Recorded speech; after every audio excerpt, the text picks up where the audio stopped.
original Ford GT40, a second generation Ford GT from 2006, and the third generation Ford GT from 2017. The guys responsible for making cars like the Ranger, the Mustang, the Everest, the Territory, even in other markets, responsible for making the F-150, the Bronco. 3, 2, 1, go!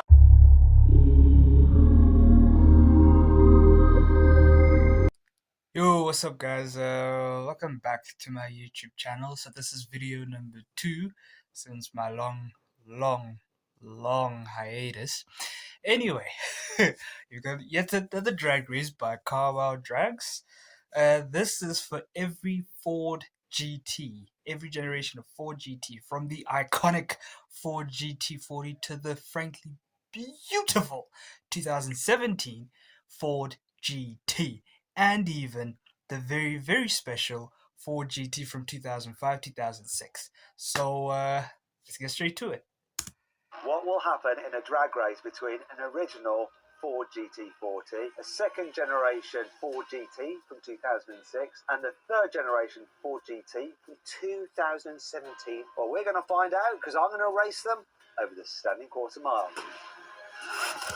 Oh, I have to say that the 2017 Ford GT just looks absolutely sublime. It looks incredible, and it's just really unbelievable that it's Ford. The guys responsible for making cars like the Ranger, the Mustang, the Everest, the Territory, even in other markets, responsible for making the F-150, the Bronco. They in 2017 they make a car like this. It's just simply incredible. It just shows how even a mainstream brand can just really push limits in terms of like the cars they create. It's incredible. 3,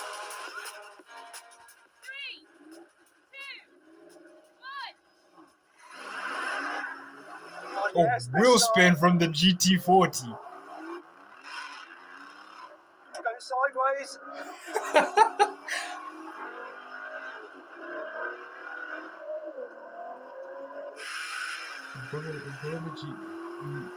Newer GT that looks a bit nervous.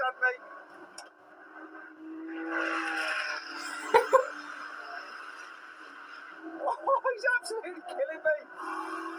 Absolutely dropping.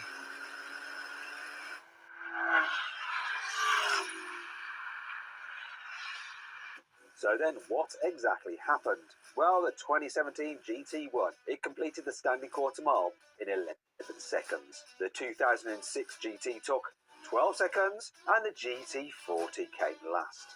It took 13.9 seconds to do the standing quarter mile.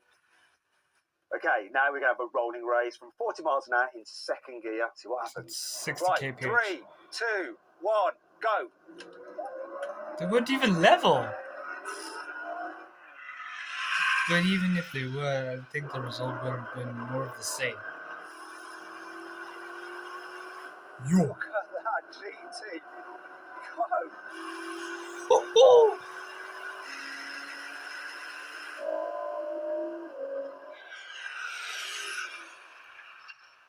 Even the camera was shaking.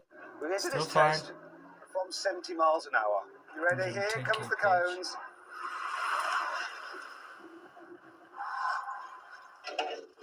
Where is he? Where's Matt going? Where are you going? No way. No I cannot believe the way. difference. My car was in full ABS the whole way through that. It was like, yours just dug in. Yeah, this thing has some amazing braking power. I've never seen a comparison before. It's such a huge difference. It's a bit of a shame we didn't have the Wow. old GT40 in it, because I think that would have been like another 6 car lengths ahead of me. But Wow. But if I'm honest, the results aren't that shocking, if I'm honest, because that just shows how progress is. I mean, 1967, 2005, 2017. I mean, that just shows progress at the end of the day. So it's almost not that surprising But if I'm honest, it's great seeing the old girl, the old GT40, just just spinning down the runway like crazy, even though its descendants just absolutely demolished it.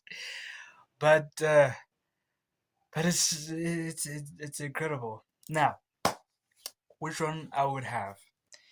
Now, I don't want to make it seem as if like I prefer new cars over old cars. There are some, older cars that I do prefer compared to their newer counterparts. But in this case, I'd still go for the newer Ford GT from 2017. If I'm honest, the looks can compensate to the 3.5 liter V6 apparently that's in the GT. Still 600 horsepower, which makes it a really formidable engine. Especially in the horsepower to develop. Not all cars should develop thousands of horsepower, right?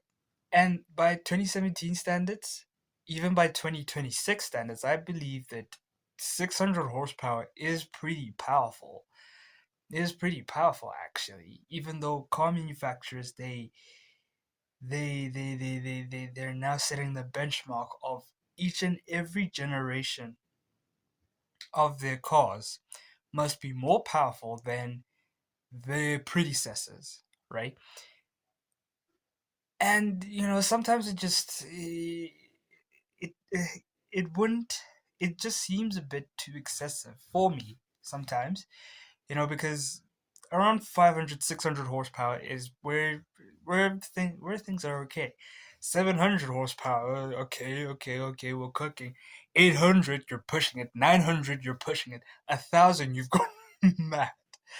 But all credit to these car manufacturers. Really respect to these manufacturers who push the boundaries of the engines and the hybrid techs and the electric techs that take place in each and every car. So many cars nowadays, they have so much tech in which they can help, but sometimes you just want to take it easy. Not too many screens, not too many. And also screens sometimes, but also screens sometimes they do help. So it's a bit of love or hate, if I'm honest. And that's my opinion of um, car manufacturers, having tech in their car. It's sometimes it might be too much, sometimes it might not be enough. It's love or hate at the end of the day. Anyway, enough about me yapping. Uh, yeah, I'd still take the Ford GT from 2017, even though the '05 looks legendary and the GT40 from '67 looks absolutely goated. Really, really goated. So, yeah, I hope you enjoyed this video, guys, and we'll post more videos. Uh, yeah, thank you, guys. I'll see you on the next one. Cheers.